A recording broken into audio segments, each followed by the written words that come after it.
Dans cette vidéo, nous allons voir comment importer dans CADWORK 3D un meuble Bloom, un meuble .bxf créé à partir du logiciel Dynalog. Après avoir planifié votre corps de meuble avec ses différents éléments tels que la porte ou le tiroir ainsi que les différents ferrements utilisés, vous pouvez générer un fichier BXF. C'est le format utilisé entre Bloom et les logiciels de CAO. Ensuite, ce bouton Export BXF se trouve aussi dans Interface. Après avoir appuyé sur le bouton, il va vous ouvrir à chaque fois ce meuble sous format BXF. Vous pouvez sans doute le fermer, c'est pas très important pour vous. Et puis vous pouvez retrouver ce meuble, donc de la date du jour, dans vos documents Bloom Dynaplan Export. Pour la vidéo, je vais le déplacer sur le bureau pour faciliter mes démarches.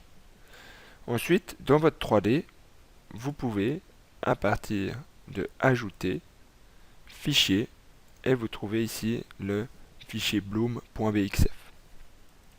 Je sélectionne, il me trouve mon meuble bas, ouvrir, et automatiquement il va m'importer, et celui-ci se trouve au bout de votre curseur pour pouvoir le positionner facilement. Nous avons à l'écran les différents panneaux utilisés pour le meuble, pour les tiroirs, pour la porte, ainsi que les différents perçages en fonction des coulisses et des charnières que vous avez définies dans le logiciel Bloom.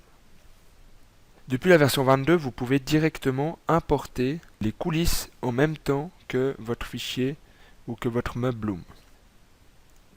Bloom met à disposition un fichier, un dossier qui s'appelle DIA selon la numéro de version, donc 3.3 c'est la version actuelle, avec tous les ferrements au format SAT qui s'y trouvent. Ce dossier peut être téléchargé sur notre site internet. Dans CADWORK, vous dites simplement dans Ajouter fichier, l'emplacement de ce dossier.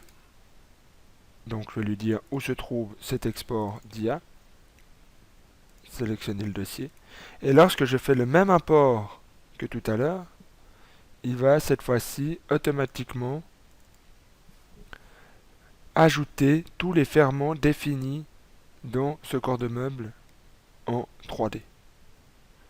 Donc là, si on veut après visuellement voir ces ferrements, si on veut pouvoir les lister, donc pouvoir les numéroter ou ce genre de choses, vous les avez présents dans votre fichier 3D.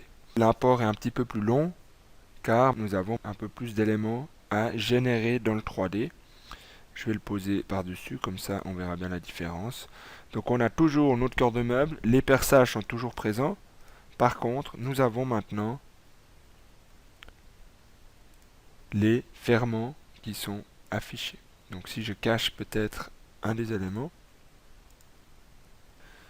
nous avons bien la coulisse qui est dessinée et qui est représentée en 3D.